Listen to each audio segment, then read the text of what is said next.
नमस्कार दोस्तों, मैं अरुण यूट्यूब चैनल पर आपका एक बार फिर से स्वागत है। सबसे पहले फ्रेंड्स, अगर चैनल पर आप पहली बार आए हैं तो चैनल को सब्सक्राइब जरूर कर दीजिएगा और लाइक बटन जरूर प्रेस कर दीजिएगा। आज मैं आपको लॉन्ग टर्म्स के हिसाब से पोर्टफोलियो बिल्ड के हिसाब से 4 स्टॉक्स आपके लिए लेकर आया हूँ, जहाँ पर आपको ईयरली बेसिस पर 15 से 20% के अराउंड जो है आपको रिटर्न्स देखने को मिल सकते हैं। और ये पॉसिबिलिटीज़ हैं, किसी भी तरीके की श्योरिटी नहीं है। अपने एक्सपर्ट की सलाह ज़रूर ले लें, क्या प्रॉफिट्स होगा क्या लॉस होगा उसके लिए मेरी कोई भी जवाबदारी नहीं रहेगी। पोर्टफोलियो बिल्डअप्स के हिसाब से आज 4 स्टॉक्स आपके सामने लेकर आए हूँ और चारों स्टॉक्स के नाम भी मैं आपको स्टार्टिंग्स में ही बता देता हूँ। स्टॉक्स के नाम है भारतीय Airtel, Polycab India limited, CSB bank और सेल। चारों स्टॉक्स के बारे में मैं आपको बताऊंगा और क्या लेवल्स होंगे और क्या टारगेट्स होंगे। शॉर्ट टर्म्स या लॉन्ग टर्म्स के हिसाब से उसके क्या लेवल्स हो सकते हैं वो भी मैं आपसे डिस्कस करूंगा, और विद इन 1 ईयर्स के बेसिस पर उन्हें के क्या लेवल्स हो सकते हैं वो भी मैं आपसे यहाँ पर डिस्कस करूंगा।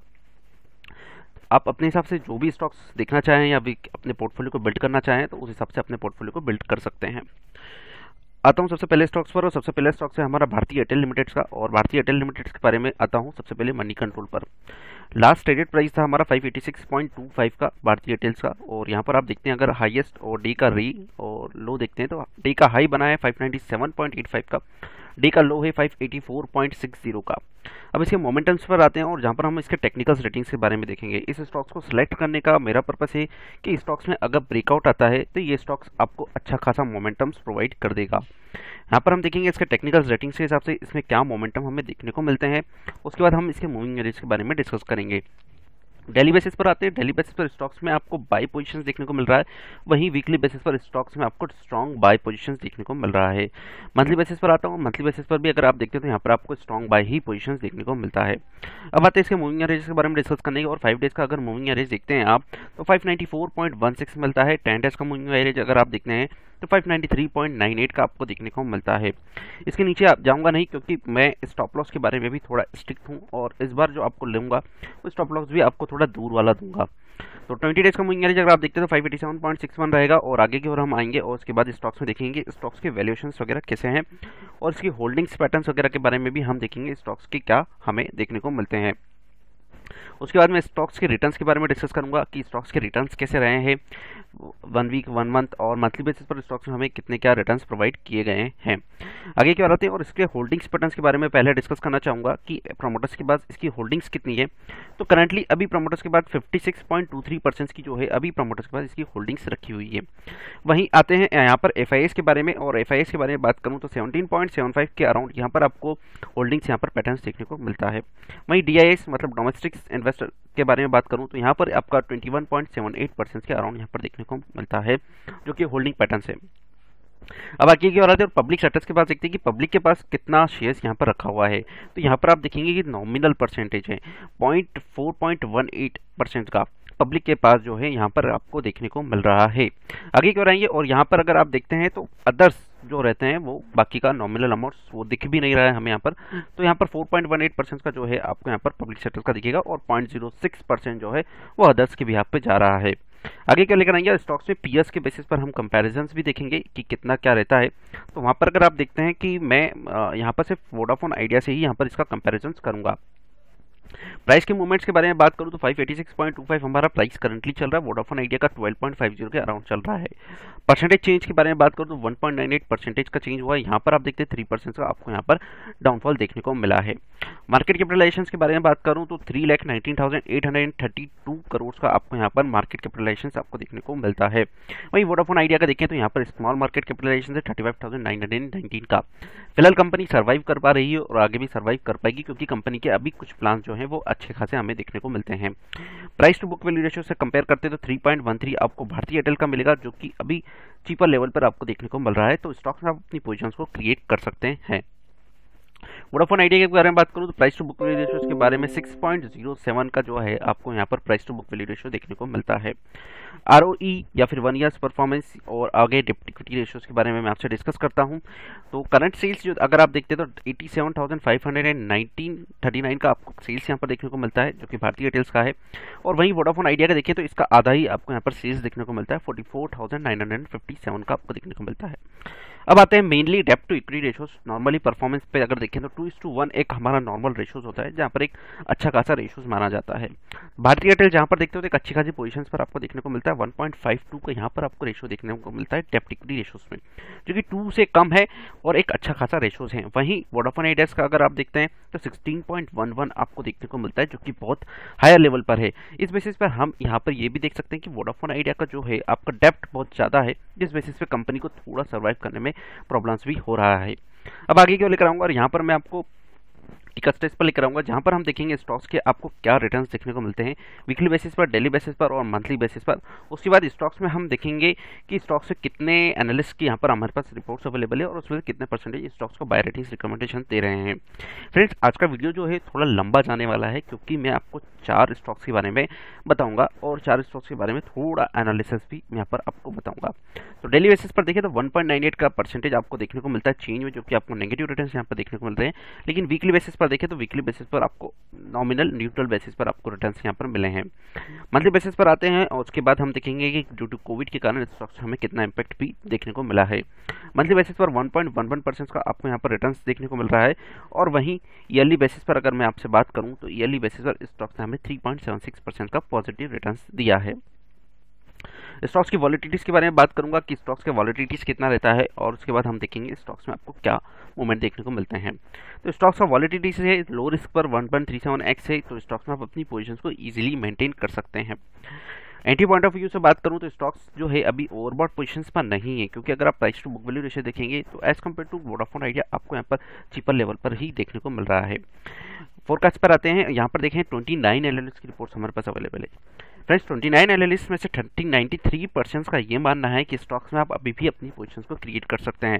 दैट्स व्हाई मैंने एक पर्पस मेरा ये भी है कि स्टॉक्स को सिलेक्ट करने का कि यहाँ पर एनालिस्ट की रिपोर्ट जो है वो हमारे पास ज़्यादा अवेलेबल है। बाकी आगे की ओर आएंगे स्टॉक्स में और लास्ट ट्रेडेड सेशंस के बारे में हम डिस्कस करेंगे। उसके बाद ऑप्शन चेंज पर आऊँगा, और अगर आप स्विंग ट्रेडिंग भी इस स्टॉक्स में करना चाहते हैं तो स्टॉक्स में आप स्विंग ट्रेड भी कर सकते हैं। हाइज, डेली हाइज और लोज के बारे में मैं आपसे ऑलरेडी डिस्कस कर चुका हूं। अब मैं आऊँगा इसके क्वांटिटी ट्रेडेड के बारे में कि security wise total delivery positions कितनी रही है स्टॉक्स के बारे में, वो मैं आपसे डिस्कस करूंगा।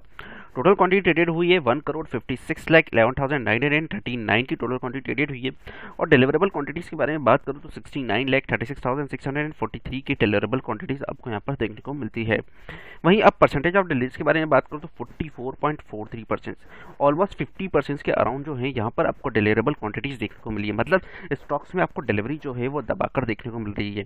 स्टॉक्स में मोमेंटम अच्छा खासा रहेगा, क्योंकि स्टॉक्स में जब भी आपको हायर परसेंटेज ऑफ डिलीवरी देखने को मिलता है, इसका मतलब है कि स्टॉक्स जो है अब भागने को तैयार रहता है। तो स्टॉक्स में जितना ज़्यादा परसेंटेज ऑफ डिलीवरी रहेगा उतने ज़्यादा चांसेस है कि स्टॉक्स में आपको मोमेंट अच्छा खासा देखने को मिलेगा।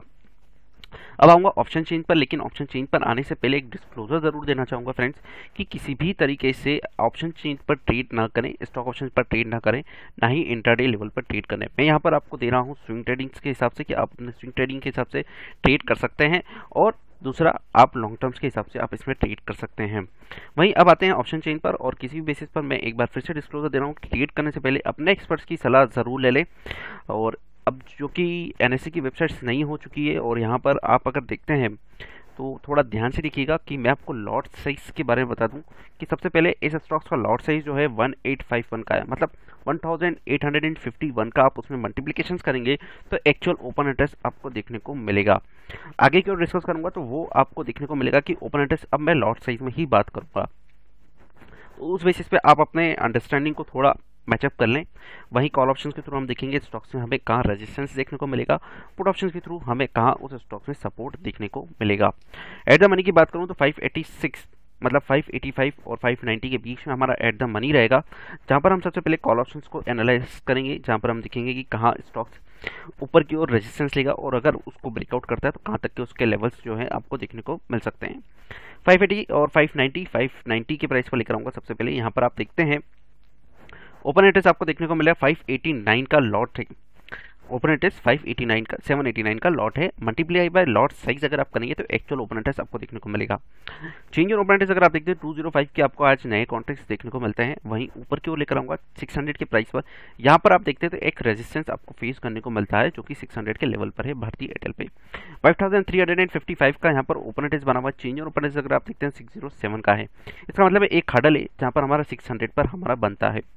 तो 600 पर एक हडल से अगर इस लेवल को सस्टेन कर जाता है तो स्टॉक जो है आपको फर्दर अपसाइड मूवमेंट दिखाएगा और हो सकता है विद इन अ वीक आपको 620 तक के लेवल जो है स्टॉक्स में आपको देखने को मिल सकते हैं, जहां पर आपको 4674 का ओपन इंटरेस्ट देखने को मिल रहा है। और चेंज इन ओपन इंटरेस्ट अगर आप देखते हैं तो यहाँ पर नेगेटिव है क्योंकि ट्रेडर्स यहाँ से अब एग्जिट कर रहे हैं। उन्हें लग रहा है कि प्राइस जो है इस लेवल को रीच कर सकता है। 640 के लेवल्स पर भी आपको एक थोड़ा नोटिस करने की बात करूंगा क्योंकि यहाँ पर चेंज इन ओपन इंटरेस्ट थोड़ा ज़्यादा हुआ है। 2346 का ओपन इंटरेस्ट बना हुआ। चेंज इन ओपन इंटरेस्ट यहाँ पर 100 का आपको देखने को मिल रहा है। तो 640 जो है ये भी एक हमारे लिए देखने को मिल सकता है लेवल्स, जो कि विद इन अ मंथ आने वाले एक्सपायरी तक आपको 640 तक के लेवल्स स्टॉक्स में देखने को मिल सकते हैं। ये मेरी पॉसिबिलिटीज मैं आपको यहाँ पर डिस्कस कर रहा हूँ। अब आता हूँ लॉन्ग टर्म्स के हिसाब से, और लॉन्ग टर्म्स के हिसाब से अगर मैं आपसे डिस्कस करूँ तो शायद ही मेरे पास ऑप्शन शीट अवेलेबल हो, क्योंकि ये 700 तक के लेवल्स को जो है इजीली क्रॉस कर जाएगा। और आपको स्टॉक्स में जो है अगर लेवल्स देखने को मिलते हैं तो ये देखिए 700 पे आपको ओपन इंटरेस्ट मिलेगा 2580 का, और चेंज इन ओपन इंटरेस्ट अगर आप देखते हैं 147 के देखने को मिलते हैं। स्टॉक्स में अच्छे खासे मोमेंटम्स हैं, क्वार्टरली रिजल्ट्स आए हैं और उसमें अगर आप सीरीज देखते हैं तो ऑलमोस्ट सीरीज में भी आपको 20 से 40% के अराउंड इंक्रीमेंट देखने को मिलता है। तो क्वार्टरली रिजल्ट्स में भी अगर हमें इंप्रूवमेंट देखने को मिल रहा है तो स्टॉक्स में आपको मूवमेंट्स भी आपको देखने को मिलेंगे। तो लॉन्ग टर्म्स के हिसाब से विद इन 1 ईयर्स के हिसाब से अगर स्टॉक्स में आप बाइक पोजीशंस क्रिएट करते हैं तो इस स्टॉक्स में आपको 750 तक के लेवल्स जो है आपको देखने को मिल सकते हैं। लॉन्ग टर्म्स के हिसाब से टारगेट दे दिया है, शॉर्ट टर्म्स के हिसाब से मैंने 620 से लेकर 640 तक के लेवल्स आपको यहाँ पर प्रोवाइड करवाए हैं। वहीं अब आते हैं इसके स्टॉप लॉस के बारे में बात करेंगे और देखते हैं अगर स्टॉक्स नीचे की ओर गिरता है तो कहाँ पर स्टॉक्स आपको सपोर्ट लेगा। सबसे पहले आऊँगा 580 के प्राइस पर, क्योंकि करंट प्राइस 585 है। 1594 का हमारे पास एक स्ट्रॉन्ग सपोर्ट यहाँ पर बना हुआ है, ये ओपन इंटरेस्ट है। चेंज इन ओपन इंटरेस्ट अगर देखते हैं नए कॉन्ट्रैक्ट जुड़े हैं यहाँ पर 130 के, जो कि एक हमें स्ट्रॉन्ग सपोर्ट यहाँ पर प्रोवाइड करवाता है। नीचे की ओर आते हैं, इसके बाद अगर स्टॉक्स नीचे की ओर गिरता है तो आपको 550 तक के लेवल जो है यहाँ पर आपको देखने को मिल सकते हैं, जो कि ओपन इंटरेस्ट बना हुआ है 2237 का इन लॉट्स में। और चेंज इन ओपन इंटरेस्ट अगर आप देखते हैं आप तो 54 का आपको देखने को मिलता है। तो जो लॉन्ग टर्म्स के हिसाब से इस स्टॉक्स में अगर लेकर चल रहे हैं तो उनके लिए तो स्टॉप लॉस आप मेंटेन ना करें, क्योंकि 750 का लेवल्स जो है वो इजीली ये 1 ईयर्स में टारगेट अचीव कर लेगा। लेकिन जो शॉर्ट टर्म्स के हिसाब से इस स्टॉक्स में बाय पोजीशंस क्रिएट करना चाहते हैं तो 550 का जो है आप स्टॉप लॉस लेकर चल सकते हैं, ताकि स्टॉक्स में आपको लॉस कम से कम हो, क्योंकि इसके अपसाइड जाने के चांसेस ज़्यादा हैं और 620 से 640 तक के लेवल जो है आपको मिल जाए। लेकिन प्राइस अगर 620 तक आता है तो अपने स्टॉप लॉस को अपग्रेड कर लें, और प्रॉफिट टेबल्स में अगर आप आते हैं तो अच्छा खासा आप प्रॉफिट भी बुक कर सकते हैं। फ्रेंड्स, मेरा पहला स्टॉक्स हो चुका है यहाँ पर, और अब मैं दूसरे स्टॉक्स पर आऊँगा। उसके बाद मैं आपसे डिस्कस करूँगा कि उस दूसरे स्टॉक्स के बारे में मैं आपसे क्या डिस्कस करूँगा। फ्रेंड्स, दूसरा स्टॉक्स है मेरा सेल का, और सेल के बारे में मैं आपसे डिस्कस करूंगा। लेकिन इस स्टॉक्स के बारे में स्टार्टअप करने से पहले मैं आपको पुरानी डिस्क्लोजर देना चाहूँगा कि लास्ट स्टॉक्स मैंने आपको दिया था बैंक ऑफ बड़ौदा का, जहाँ पर मैंने 89 तक के लेवल्स किए थे। सेम डे जिस दिन मैंने अपलोड किया था उसके नेक्स्ट डे ही उसके जो लेवल्स जो हैं आपको देखने को मिले थे। वहीं ICICI बैंक्स, जहाँ पर मैंने आपको 650 तक के लेवल्स जो हैं बोला था, क्योंकि वो लेवल्स इजीली आ चुके हैं, 630 तक के लेवल्स आ चुके हैं, तो आप उस स्टॉक्स में हैं प्रॉफिट बुकिंग करके एग्जिट हो सकते हैं और प्रॉफिट बुक कर सकते हैं ICICI बैंक में। आता हूँ वापस से दूसरे स्टॉक्स पर, और दूसरे स्टॉक्स का नाम है steel authority of India limited के बारे में। लेटेस्ट क्लोजिंग प्राइस रहा है 64.75 का, हाई देखते हैं 67.25 का, और लो देखते हैं 64.40 का। मल्टीबैगर स्टॉक्स में आपको अच्छा खासा रिटर्न देखने को मिल सकता है, और लगभग 30 से 40% के अराउंड जो है स्टॉक्स में आपको रिटर्न देखने को मिल सकते हैं। आते हैं इसके टेक्निकल रेटिंग्स पर, और यहाँ पर देखते हैं कि स्टॉक्स में हमें क्या मोमेंटम्स देखने को मिलते हैं डेली बेसिस पर, वीकली बेसिस पर और मंथली बेसिस पर। तो डेली बेसिस पर देखते हैं स्टॉक्स में आपको बाय पोजीशंस देखने को मिलता है। वहीं वीकली बेसिस पर अगर देखते हैं तो स्टॉक्स में आपको स्ट्रॉन्ग बाय यहाँ पर देखने को मिलते हैं। मंथली बेसिस पर आते हैं, और मंथली बेसिस पर स्टॉक्स में देखते हैं तो यहाँ पर भी आपको स्ट्रॉन्ग बाय ही पोजीशंस देखने को मिलता है। अब आते हैं इसके मूविंग एवरेज के बारे में डिस्कस करूँगा। 5 डेज का मूविंग एवरेज 66.56 का, 10 डेज का मूविंग एवरेज 65.05 का, 20 डेज का मूविंग एवरेज 63.64 का, और 50 डेज का मूविंग एवरेज 64.26 का। मतलब 50 डेज के मूविंग एवरेज के बारे में बात करूं तो लगभग 63 से 65 के अराउंड जो है स्टॉक्स मूवमेंट कर रहा है। आगे को लेकर आऊंगा टिकर स्टेज पर, और टिकर स्टेज पर स्टॉक्स के बारे में, रिटर्न्स के बारे में एनालिसिस करेंगे, क्या रिटर्न्स हमें इस स्टॉक्स ने हमें दिए हैं। डेली बेसिस पर देखिए स्टॉक्स 3.21% डाउनफॉल हमें देखने को मिला है। वीकली बेसिस पर देखें तो स्टॉक्स में आपको 1.44% के अराउंड जो है डाउनफॉल देखने को मिला है। मंथली बेसिस के बारे में बात करूं तो मंथली बेसिस पर स्टॉक्स ने हमें नेगेटिव 5.26% की जो है रिटर्न्स प्रोवाइड किए हैं। वहीं ईयरली बेसिस पर देखें तो स्टॉक्स में आपको ऑलमोस्ट 50% का यहाँ पर आपको पॉजिटिव रिटर्न्स देखने को मिला है। अगर यहाँ पर आप एफडी से इसको कंपेयर करते हैं तो आपको एफडी से यहाँ पर 10 टाइम्स ज़्यादा आपको रिटर्न्स देखने को मिला है। अब आता हूँ यहाँ पर इंट्रेंसिक वैल्यूज़ की और करंट प्राइस के बारे में डिस्कस करूँगा कि करंट प्राइस जो चल रहा है अभी इंट्रेंसिक वैल्यू से कम चल रहा है। इसका मतलब है कि करंट मार्केट प्राइस जो है अभी कम चल रहा है as compare to intrinsic value से। एंट्री पॉइंट ऑफ व्यू से स्टॉक्स अभी ओवरबॉट पोजीशंस पर नहीं है, तो स्टॉक्स में आप अपनी पोजीशंस को क्रिएट कर सकते हैं। स्टॉक से क्या लेवल्स हो सकते हैं और क्या मार्केट कैपिटलाइजेशन से वो भी हम देखेंगे। तो 26,745 करोड़ का मार्केट कैपिटलाइजेशन है और स्टॉक्स के अगर रैंक देखते हैं तो यहाँ पर आपको 147 की आपको रैंक देखने को मिलती है। अब आते हैं इसके रिस्क के बारे में, तो इसका रिस्क जो है मीडियम लेवल पर रिस्क है और 2.01 एज वॉलेटाइल एज निफ्टी आपको यहाँ पर देखने को मिलता है। अब आते हैं इसके एनालिस्ट के रिपोर्ट्स पर और फोरकास्ट के बारे में देखते हैं कि यहाँ पर कितने एनालिस्ट के रिपोर्ट्स अवेलेबल है और उसमें से कितने परसेंटेज इस स्टॉक्स को बाय रेटिंग्स रिकमेंडेशंस दे रहे हैं। तो 16 एनालिस्ट की रिपोर्ट्स हमारे पास अवेलेबल है फ्रेंड्स। 16 एनालिस्ट में से 12 एनालिस्ट का ये मानना है स्टॉक्स में आप अभी भी अपनी पोजीशन को क्रिएट कर सकते हैं। और स्टॉक्स में मैं आपसे ऑलरेडी कह चुका हूँ कि स्टॉक्स एक मल्टीबैगर स्टॉक्स है, तो स्टॉक्स में आपको अच्छा खासा मोमेंटम भी देखने को मिल सकता है। अब आते हैं इसके फाइनेंशियल्स पर, और इसके फाइनेंशियल्स पर हम देखेंगे कि इसके रेवेन्यू ग्रोथ, मार्केट शेयर और इसके इनकम स्टेटमेंट पर क्या फ़र्क हमें देखने को मिलता है। रेवेन्यू ग्रोथ के बारे में बात करूं तो रेवेन्यू ग्रोथ जो हुआ ईयरली बेसिस पर 5.92% का हमें रेवेन्यू ग्रोथ देखने को मिला है और इंडस्ट्रीज का अगर आप एवरेज देखते हैं तो 3.21% का आपको इंडस्ट्रीज एवरेज देखने को मिलता है। तो एज कम्पेयर टू इंडस्ट्रीज अगर आप देखते हैं तो यहाँ पर हमारा 3% का जो है यहाँ पर हमारा ज़्यादा रेवेन्यू ग्रोथ है। अगर रेवेन्यू ग्रोथ हमारा ज़्यादा है तो मार्केट शेयर्स भी हमारा इंक्रीज ऑलरेडी हो गई होगा, और अगर मार्केट शेयर्स हमारा इंक्रीज है तो हमारे उसके इनकम पर भी इम्पैक्ट जरूर पड़ेगा। मार्केट शेयर्स के बारे में बात करूँ तो हमारा मार्केट शेयर जो है 11.92% से 13.65% के अराउंड इंक्रीज हुआ है। अब आते हैं इसके डेब्ट इक्विटी रेशियोज या करंट रेशियोज, उसके बाद हम कैश रिजर्व्स के बारे में भी डिस्कस करेंगे कि क्या कैश रिजर्व्स चलते हैं। तो डेब्ट इक्विटी रेशियोज के बारे में डिस्कस करूं तो कंपनी का चल रहा है 113.3% के अराउंड डेब्ट इक्विटी रेशियोज है। वहीं इंडस्ट्रीज का अगर आप एवरेज देखते हैं तो 192.75 का चलता है। तो इंडस्ट्री से अगर हम कंपेयर करें तो हम एक अच्छे परफॉर्मेंस पर खड़े हैं, जहां पर कंपनी के पास डेब्ट लायबिलिटीज जो है वो बहुत कम है और इक्विटी कंपनी के पास अच्छी खासी है। करंट रेशियोज के बारे में बात करें तो करंट रेशियो जो है कंपनी के पास 71.34% से और इंडस्ट्री का अगर आप एवरेज देखते हैं तो 77.24% के अराउंड यहाँ पर आपको देखने को मिलता है। फ्रेंड्स, यहाँ पर हमारी करंट रेशियोज के बारे में बात करूंगा कि करंट एसेट्स को हम जब डिवाइड करते हैं करंट लायबिलिटीज से, तो हमारा करंट एसेट्स को हम करंट लायबिलिटीज डिवाइड करते हैं तो हमारा करंट रेशियोज आता है। तो हमारे पास यहाँ पर करंट लायबिलिटीज ज़्यादा है, करंट सीट्स कम है। इसका मतलब है कि हमारी वर्किंग कैपिटल रिक्वायरमेंट्स जो है वो ब्लॉकेज में है। हमारे पास कैश जो है हमारे पास लिमिटेड सोर्सेज में होगा अवेलेबल, ऐसा मेरा मानना है। फ्री कैश फ्लोज के बारे में बात करूंगा, कंपनी के पास कितना फ्री कैश फ्लोज रखा हुआ है। तो 2019 की बात करूंगा 3233.95 का आपको फ्री कैश रखा हुआ था। वही 2020 में बात करूंगा 5372.03 का आपको यहाँ पर नेगेटिव में फ्री कैश फ्लोज देखने को मिलेगा। जो कि मैंने आपसे करंट रेशियोज के बारे में डिस्कस किया था, तभी मैंने इस बारे में आपसे डिस्कस कर लिया था कि कंपनी के जो है फ्री कैश फ्लोज पर इंपैक्ट जरूर आएगा, क्योंकि कंपनी की करंट लायबिलिटीज और वर्किंग कैपिटल जो है ब्लॉकेज में है। यहाँ पर आप इजिली देख सकते हैं कि 2019 में हमारी वर्किंग कैपिटल थी 2662 का और 2020 पे देखते हैं तो 10,751 का आपको नेगेटिव यहाँ पर देखने को मिलता है। अब स्टॉक्स के कंपैरिजन के बारे में बात करेंगे, अदर स्टॉक से स्टॉक्स को हम कंपैरिजन करेंगे और फिर उसके बाद इसके होल्डिंग्स पैटर्न्स पर भी हम जाएंगे। म्यूचुअल फंड्स, एफआईएस या फिर क्या इसके वैल्यूएशन चलते हैं वो भी हम देखेंगे। तो SAIL steel authority of India P ratios अगर देखते हैं तो 12.61 के अराउंड आपको देखने को मिलता है। Price to book value ratios जो कि चीपर लेवल पर है, ऑलमोस्ट 0.64 के अराउंड आपको यहाँ पर मिल रहा है। तो ₹1 वाला शेयर अगर आपको 0.64 पर मिल रहा है तो स्टॉक्स में आप अपनी पोजीशंस को क्रिएट कर सकते हैं। जेएसडब्ल्यू स्टील या फिर Tata steel price earning ratio P ratios के बारे में डिस्कस करो 30.17 एज कम्पेयर टू सेल बहुत ज़्यादा है, और यहीं टाटा स्टील्स के बारे में देखूँ तो 4 टाइम्स आपको यहाँ पर ज़्यादा देखने को मिलता है। Price to book value ratios के बारे में बात करूं तो जेएसडब्ल्यू स्टील तो हाईली वोलेटाइल स्टॉक्स है और स्टॉक्स में आपको अपसाइड्स भी मूवमेंट देखने को मिल रहे हैं। तो स्टॉक्स में आप जेएसडब्ल्यू स्टील में देखते हैं तो 3.37 का यहाँ पर price to book value ratios, मतलब बहुत हायर वैल्यूएशंस पर ये स्टॉक्स अभी चल रहा है। वहीं टाटा स्टील्स के बारे में बात करूँ तो 1.07 से अराउंड यहाँ पर आपको टाटा स्टील्स देखने को मिल रहा है।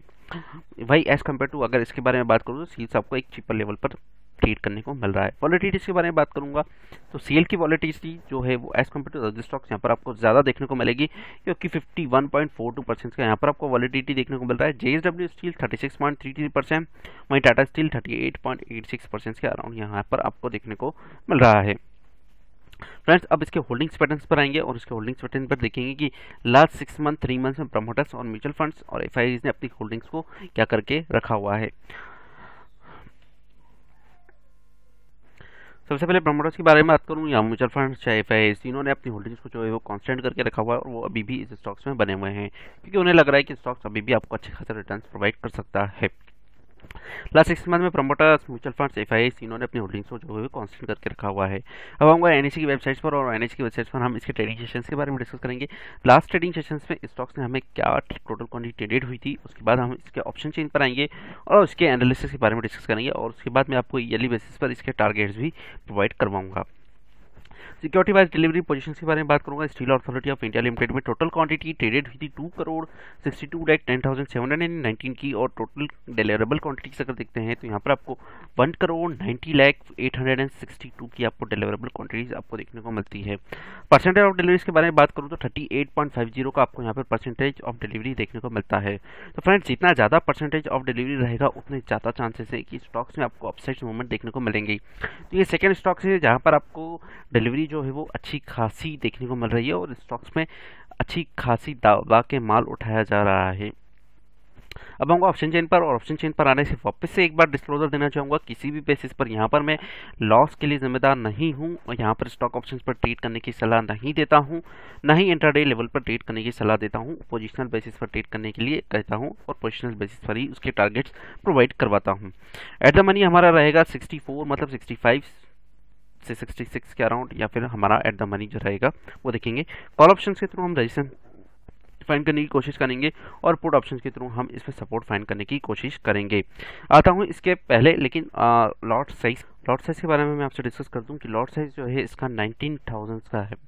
फ्रेंड्स, नोट करके रखिए 19,000 का लॉट साइज है और उसी बेसिस पर हम इसको कैलकुलेशंस करेंगे। 19,000 मल्टीप्लाई बाय ओपन इंटरेस्ट अगर आप करते हैं और तो आपका टोटल ओपन इंटरेस्ट आता है और चेंज इन ओपन इंटरेस्ट भी उसी बेसिस पर आता है आपका, क्योंकि हमारे पास नई ऑप्शन चेन अवेलेबल है उसके बेसिस पर हम नए ऑप्शन चेन का ही हम देखते हैं तो क्या हमें देखने को मिलता है। तो ऑप्शन चेन हमारे पास जो अवेलेबल है वो लॉट में अवेलेबल है। जैसे कि ये 46 है तो ये 46 लॉट्स है, मल्टीप्लाई बाय आप 19,000 करेंगे तो एक्चुअल ओपन इंटरेस्ट आपका निकल कर आएगा सामने। ये ओपन इंटरेस्ट हमारा कॉलम में चेंज इन ओपन इंटरेस्ट हम यहाँ पर डिस्कस करेंगे और उसके बाद हम पुट ऑप्शंस पर आएंगे जहाँ पर हमें सपोर्ट फाइंड करने को मिलेगा। एट द मनी की बात करूँ तो 64 से 66 हमारा एट द मनी रहेगा, उसके दौरान हमारा क्या रहता है वो हम देखेंगे। सबसे पहले कॉल ऑप्शंस पर लेकर आया हूँ। यहाँ पर आप देखते हैं तो 64 लेवल पर आपको यहाँ पर ओपन इंटरेस्ट 66 का यहाँ पर आपको देखने को मिलता है। 66 चेंज इन ओपन इंटरेस्ट अगर आप देखते हैं यहाँ पर आपको कोई भी चेंज इन ओपन इंटरेस्ट नहीं है, लेकिन 65 के लेवल्स पर अगर आता हूँ तो यहाँ पर आप देखेंगे एक हर्डल से 254 का यहाँ पर ओपन इंटरेस्ट बना हुआ है। चेंज इन ओपन इंटरेस्ट अगर देखते हैं तो यहाँ पर आपको 3 का negative change in open interest देखने को मिलता है। मतलब ट्रेडर्स अब धीरे धीरे इस लेवल को जो है वो छोड़कर जा रहे हैं, एग्जिट कर रहे हैं। इसका क्लियरली इंडिकेशन है कि स्टॉक जो है आपको अपसाइड मूवमेंट देने को रेडी रहेगा। शॉर्ट टर्म्स के हिसाब से अगर मैं लेवल्स आपको दूं तो 70 तक के लेवल जो है आपको स्टॉक्स में आपको देखने को मिल सकते हैं। यहाँ पर ओपन इंटरेस्ट देखते हैं तो 656 के देखने को मिलते हैं, चेंज इन ओपन इंटरेस्ट 74 के आपको देखने को मिलते हैं। तो at the end of the expiry ये ऐसी पॉसिबिलिटीज है मेरी कि आपको ये 70 तक के लेवल जो है इजीली दिखा सकता है। आगे की ओर आती है और थोड़ा लॉन्ग टर्म्स के हिसाब से मैं आपसे बात करूंगा तो स्टॉक्स में आपको जो है लास्ट रिकॉर्ड जो है जो इसका 52 वीक का हाई है 88 को, जो उसको ब्रेकआउट करेगा और 1 ईयर के अबव ये 100 तक के लेवल जो है आपको यहाँ पर दिखा सकता है। ऑप्शन मेरे पास अवेलेबल नहीं है इसके लेवल्स के आगे की, इसलिए मैं आपसे डिस्कस नहीं कर पाऊंगा। लेकिन यहाँ पर आप देखते हैं तो 80 तक के लेवल्स पर अगर आप देखते हैं तो यहाँ पर आपको मिलेगा 305 का ओपन इंटरेस्ट बना हुआ है। चेंज इन ओपन नेगेटिव 16 के हैं, क्योंकि यहाँ पर ये लेवल्स जो है at the end of the month पहुंच नहीं पाएगा, लेकिन 70 का हमारे पास एक स्ट्रॉन्ग हर्डल्स है, उस हर्डल्स को क्रॉस करता है, उसके बाद एक हर्डल्स और 75 का हर्डल्स, उसके बाद ये 80 पे पहुंच पाएगा। तब तक मंथ एंड हो जाएगा और ये 70 तक के लेवल्स के ऊपर रीच नहीं कर पाएगा। नेक्स्ट मंथ हो सकता है ये रीच करे और 80 तक के लेवल्स जो है इसमें मिलने देखने को मिल सकते हैं। तो मेरे मैक्सिमम टारगेट से आपको 85 से 100 तक के लेवल जो हैं इस स्टॉक्स में आपको देखने को मिल सकते हैं। तो ये मेरा लॉन्ग टर्म्स के हिसाब से व्यूज है। शॉर्ट टर्म्स के हिसाब से अगर आप देखते हैं तो स्टॉक्स में आपको at the end of the month 70 तक के लेवल्स देखने को मिल सकते हैं, और वहीं 75 तक के लेवल जो है वो आपको शॉर्ट टर्म्स में इस स्टॉक्स में देखने को मिल सकते हैं। अब आते हैं नीचे की ओर। अगर पुट ऑप्शन पर आता हूँ और पुट ऑप्शन पर देखते हैं स्टॉक्स में, अगर स्टॉक्स नीचे की ओर गिरता है तो आपको कहाँ पर सपोर्ट लेगा। सबसे पहले लेवल्स पर आऊँगा 65 के लेवल्स पर, जो कि अभी 64.80 का हमारा क्लोजिंग प्राइस रहा है। यहाँ पर देखिए तो हमें एक स्ट्रॉन्ग सपोर्ट है 462 का, मतलब इस लेवल पर जो है स्टॉक अच्छा खासा सपोर्ट ले रहा है। नीचे की ओर लेकर आऊँगा आपको 64 के लेवल्स पर। यहाँ पर आप देखते हैं तो 119 का ओपन इंटरेस्ट है, तो यहाँ पर भी एक छोटा सा सपोर्ट तो हमारे पास अवेलेबल है 64 के लेवल्स पर। लेकिन 64 के लेवल्स को मैं स्टॉप लॉस तो नहीं बता सकता आपको। वहीं शॉर्ट टर्म्स के हिसाब से जो ट्रेड करना चाह रहे हैं वो 60 तक के लेवल्स को जो है स्टॉप लॉस को टेल करके चल सकते हैं। 266 का जो है हमारा स्टॉप लॉस रहेगा, जहाँ पर आप ओपन इंटरेस्ट बना हुआ चेंज ऑन अगर आप देखते हैं तो 14 तक के आपको देखने को मिलते हैं।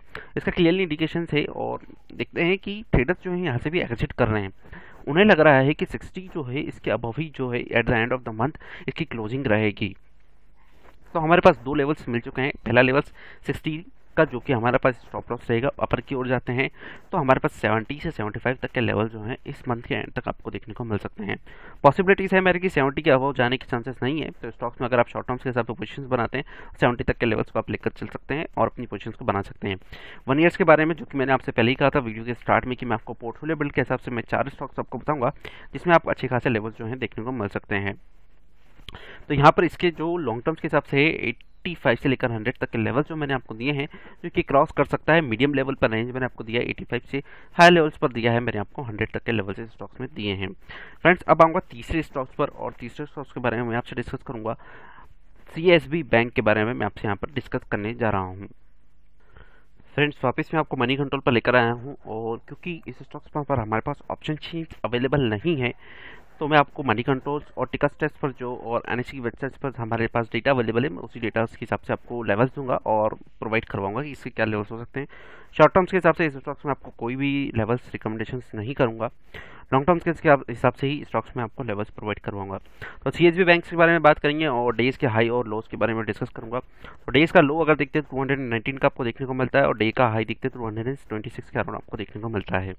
वहीं 52 वीक्स के हाई और लोस के बारे में डिस्कस करूँ तो यहाँ पर आपको 52 वीक का लो देखने को मिलता है 95.60 का, और 52 वीक का अगर हाई देखते हैं तो 268.40 का आपको यहाँ पर देखने को मिलता है हाई। करंट क्लोजिंग प्राइस के बारे में बात करूँ तो 221.30 का आपको करंट क्लोजिंग प्राइस देखने को मिलता है। वहीं आप स्टॉक्स के हम टेक्निकल रेटिंग्स के बारे में डिस्कस करेंगे, कंपनी के क्या रेटिंग्स बनते हैं, और उसके बाद मैं बताऊंगा कि मनी कंट्रोल पर क्या व्यूज़ बनते हैं, यहाँ पर क्या एक्सपर्ट्स पैनल जो हैं जो स्टॉक्स में हमें क्या रिकमेंडेशंस प्रोवाइड कर रहे हैं। डेली बेसिस पर देते हैं तो डेली बेसिस पर स्टॉक्स में आपको न्यूट्रल पोजीशन देखने को मिल रहा है, वीकली बेसिस पर भी आपको न्यूट्रल पोजीशन देखने को मिल रहा है, वहीं मंथली बेसिस पर भी आपको यहाँ पर न्यूट्रल पोजीशन ही देखने को मिल रहे हैं। अब बात है इसके पायोट लेवल्स पर, जहाँ पर मैं आपसे डिस्कस करूँगा तो करंट प्राइस जो चल रहा है उसके बेसिस पर हम इसमें डिस्कस करेंगे। तो रेजिस्टेंस 267.50 पर थर्ड रेजिस्टेंस हमारे पास है। फर्स्ट रेजिस्टेंस के बारे में बात करूँ 237.60, और सेकंड रेजिस्टेंस है 255.60। तो मोमेंटम्स के हिसाब से बात करूँ तो पहला लेवल्स और पहला टारगेट्स आपको शॉर्ट टर्म्स के हिसाब से 237 का जो है आपको देखने को मिल सकता है।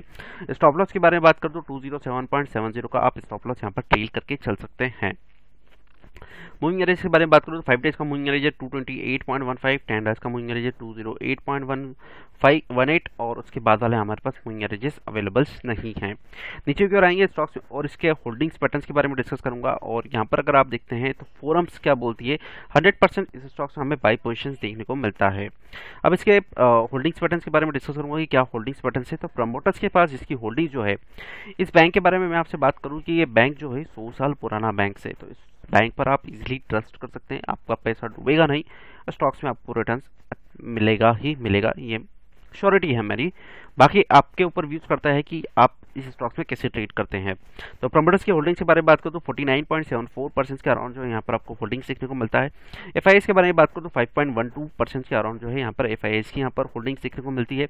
DIS के बारे में बात करूँ तो DIS का यहाँ पर 8.04%, मतलब डोमेस्टिक्स का यहाँ पर इन्वेस्टमेंट जो है ज़्यादा है एज कम्पेयर टू FIIs।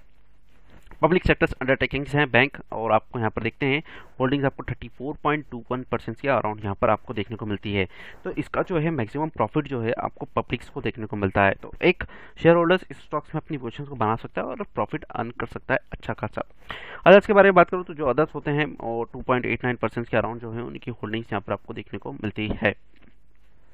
अब आते हैं इसके स्टॉक्स के टिकट से लेकर आऊँगा, जहाँ पर स्टॉक्स के रिटर्न्स के बारे में देखेंगे कि 1 वीक 1 मंथ और ईयरली बेसिस पर स्टॉक्स ने हमें कितना रिटर्न्स प्रोवाइड किया है।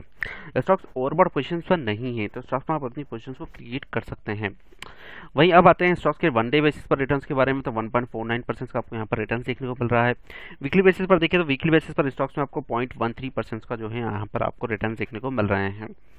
1 मंथ के बारे में बात करूँ तो 1 मंथ के बारे में स्टॉक्स में अगर आप देखते हैं तो आपको नेगेटिव रिटर्न है 3.78% के, और ईयरली बेसिस पर अगर आप देखते हैं तो ईयरली बेसिस पर आपको 29.11% का पॉजिटिव रिटर्न देखने को मिलता है। वहीं 1 साल के लिए और मैं आपको बोल रहा हूँ स्टॉक्स में अगर आप अपनी पोजीशन से बनाते हैं तो स्टॉक्स में आपको अच्छा खासा मोमेंटम देखने को मिल सकता है, और हो सकता है ये अपने 268 तक के लेवल्स को भी है यहाँ पर ब्रेकआउट कर जाए और आपको 280 तक के लेवल जो है यहाँ पर आपको दिखा सकता है। तो 280 से 285 तक के लेवल जो रहेंगे यहाँ पर ईयरली बेसिस पर आपको देखने को मिल सकते हैं। वहीं स्टॉक्स के मार्केट कैपिटलाइजेशन के बारे में बात करूं तो 3727 करोड़ का आपको देखने को मिलता है। 100 साल पुराना बैंक है, लेकिन मार्केट कैपिटलाइजेशन भी इतना कम है।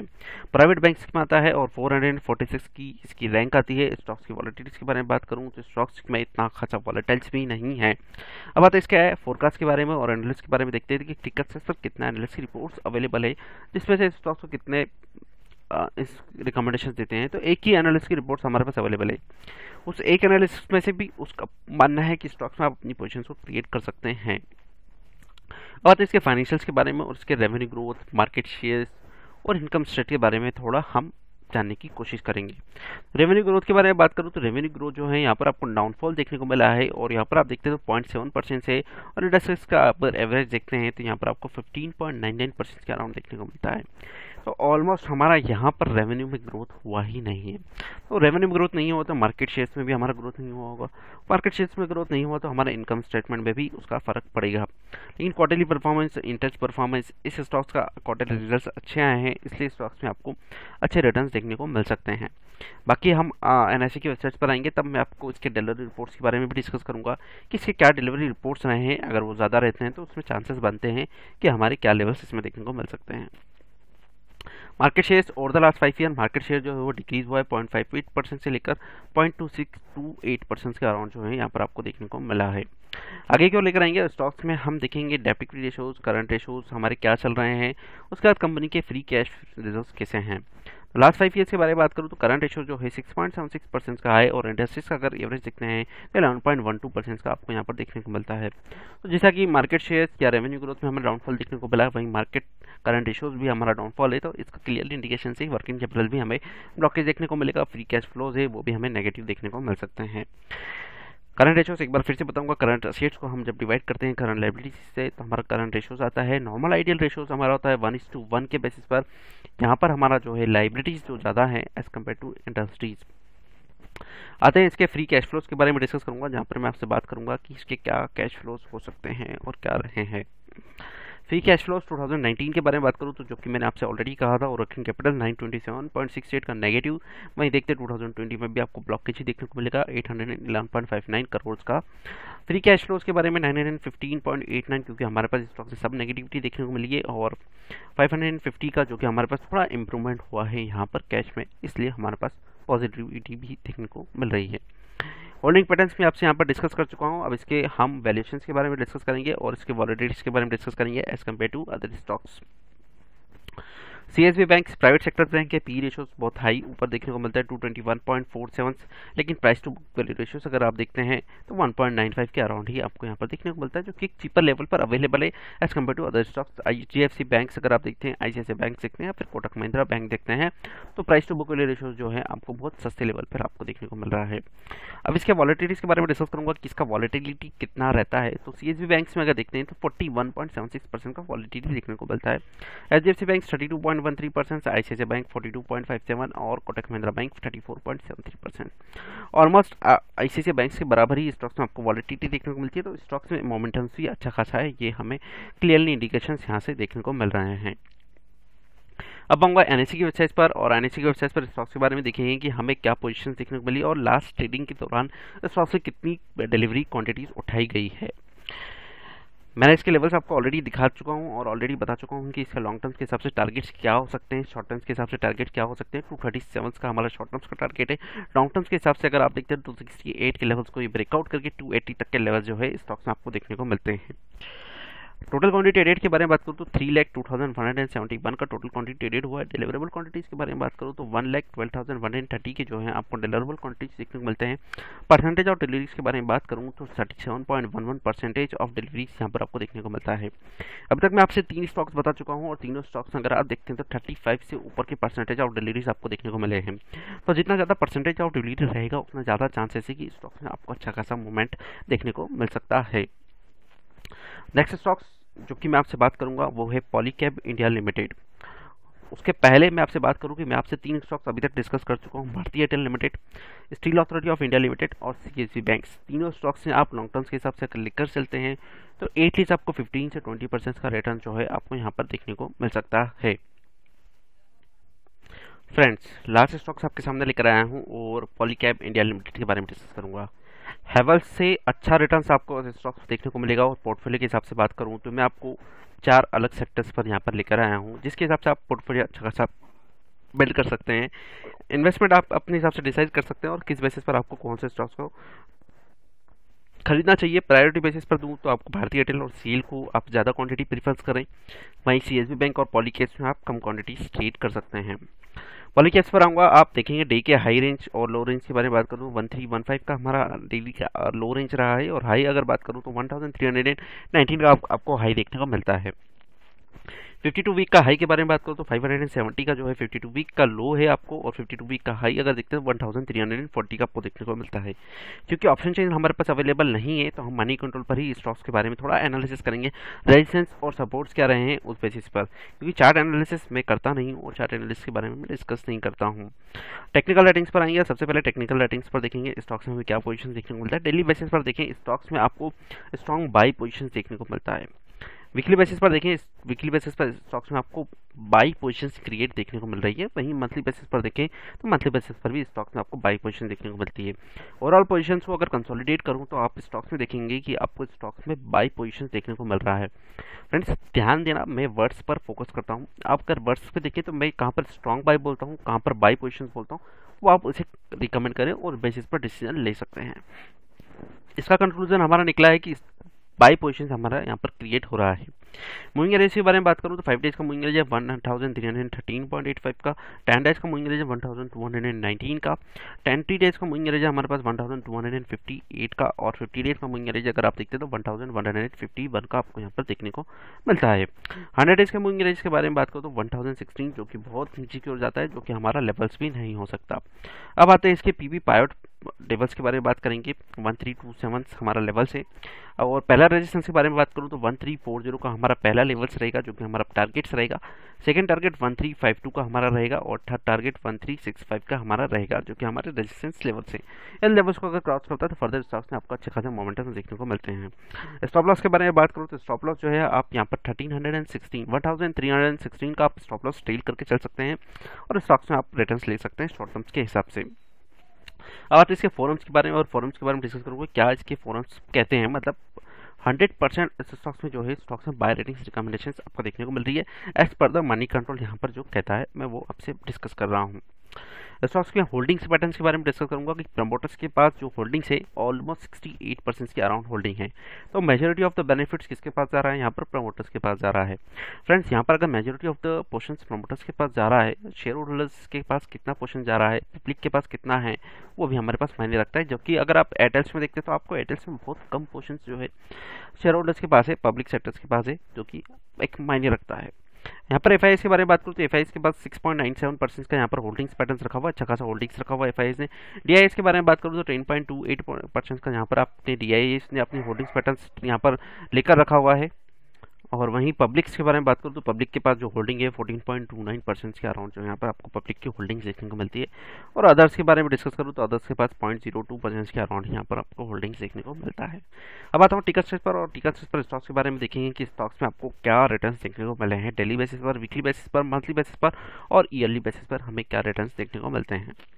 तो डेली बेसिस पर देखते हैं तो 0.30% का पॉजिटिव रिटर्न है, एटलीस्ट यहाँ पर पॉजिटिव रिटर्न तो देखने को मिला है।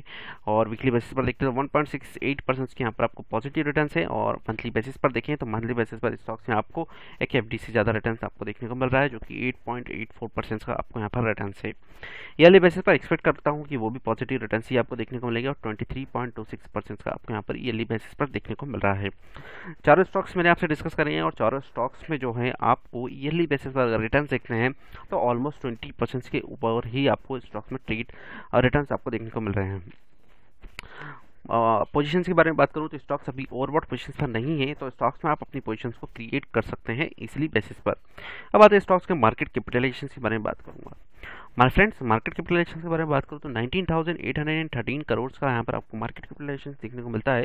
और स्टॉक्स के अगर आप रैंक देखते हैं तो 187 आपको यहाँ पर रैंक देखने को मिलता है। अब आते हैं इसके वॉलेटिलिटीज़ के बारे में। और इलेक्ट्रॉनिक कंपोनेंट एंड इक्विपमेंट्स जो कि इसका सेगमेंट है, और इसके लो रिस्क स्टॉक्स में ज़्यादा रिस्क भी नहीं है, तो स्टॉक्स में आप अपना पोजीशंस क्रिएट कर सकते हैं। 1.52x के अराउंड आपको यहाँ पर वॉलेटिलिटी देखने को मिलता है डेली बेसिस पर। आधे इसके फोरकास्ट के बारे में, और फोरकास्ट के बारे में डिस्कस करूंगा कि स्टॉक्स की क्या फोरकास्ट है और कितने एनालिस्ट के रिपोर्ट्स हमारे पास अवेलेबल है, और उसमें कितने परसेंटेज स्टॉक्स को हमें रिकमेंडेशन दे रहे हैं। 16 एनालिस्ट की रिपोर्ट्स हमारे पास अवेलेबल है। इसका मतलब है कि और 75% स्टॉक्स को रिकमेंडेशन दे रहे हैं बाय पोजीशंस के लिए। क्लियरली इंडिकेशन है कि 12 एनालिस्ट स्टॉक्स को बाय पोजीशंस रिकमेंडेशन दे रहे हैं। फाइनेंशियल पर आते हैं, जहाँ पर मैं आपसे ऑलरेडी डिस्कस कर चुका हूँ लास्ट तीन स्टॉक्स में, तो आप यहाँ पर समझ चुके होंगे कि रेवेन्यू ग्रोथ, मार्केट शेयर और इसके इनकम स्टेटमेंट पर क्या इंपैक्ट पड़ने वाला होता है अगर इंक्रीज या डिक्रीज होते हैं। तो लास्ट 5 ईयर्स के बारे में बात करूंगा। रेवेन्यू ग्रोथ जो हुआ है ईयरली बेसिस पर 13.62% का, और इंडस्ट्री का अगर एवरेज ग्रोथ देखते हैं तो 7.38% का अराउंड यहाँ पर ग्रोथ देखने को मिला है। ऑलमोस्ट डबल हमारा रेवेन्यू ग्रोथ हुआ है, तो मार्केट शेयर भी हमारा इंक्रीज हुआ होगा। मार्केट शेयर इंक्रीज हुआ तो हमारे नेट इनकम्स पर भी उसका इंपैक्ट पड़ा होगा, और नेट इनकम्स पर हमारा इंपैक्ट पड़ा है तो वर्किंग कैपिटल हमारा इंप्रूव हुआ होगा। वर्किंग कैपिटल इंप्रूव हुआ है तो करंट रेशियोज भी इंप्रूव हुआ होगा, और करंट रेशियोज इंप्रूव हुआ है तो हमारे पास कैश भी इंप्रूव हुए होंगे। आगे देखेंगे हमारे पास कितना एनालिस्ट हमारा यहाँ पर सही है या नहीं है, वो भी हम देखेंगे। मार्केट शेयर के बारे में बात करूँ तो मार्केट शेयर जो है वो इंक्रीज हुआ है 15.32% से लेकर 22.44% के अराउंड यहाँ पर आपको देखने को मिलता है। तो मार्केट शेयर में भी आपको 6% का यहाँ पर आपको ग्रोथ देखने को मिला है। अब आता है इसके नेट इनकम पर। वाई मैंने पॉलीकेप्स को सिलेक्ट किया एज कम्पेयर टू हेवल्स, क्योंकि हेवल्स से ज़्यादा अच्छा स्टॉक से आपको पॉलीकेप्स, और इसमें आपको अच्छा खासा मोमेंटम देखने को मिल सकता है। नेट इनकम जो है वो ग्रोथ हुआ है ईयरली बेसिस पर। रेट देखिए आप 35.81% का, और इंडस्ट्रीज का अगर एवरेज देखते हैं तो 18.63% का। ऑलमोस्ट डबल हमारा यहाँ पर नेट इनकम्स पर इम्पैक्ट पड़ा है।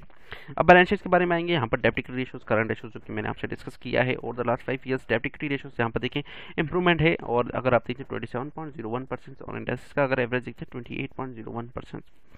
ऑलमोस्ट हमारा इंडस्ट्री से कम डेप्ट है, इसलिए हमारे पास डेब्ट इक्विटी रेशियो जो है वो ऊपर है।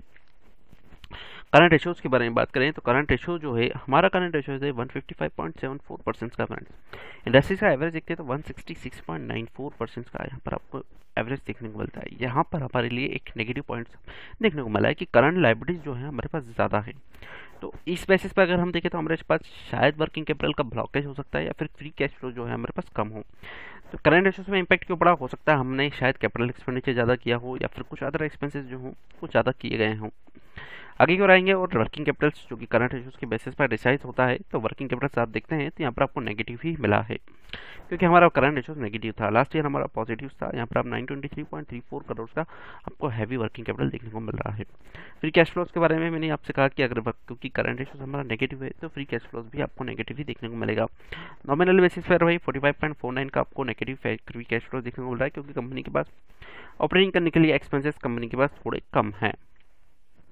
अब इसका की वॉलेटिलिटीज के बारे में, तो आप शॉर्ट टर्म्स के हिसाब से ले रहे हैं तो स्टॉक्स में आपको रिकमेंडेशन नहीं दूंगा कि पॉलीकैप में आप अपनी पोजीशन को क्रिएट करें।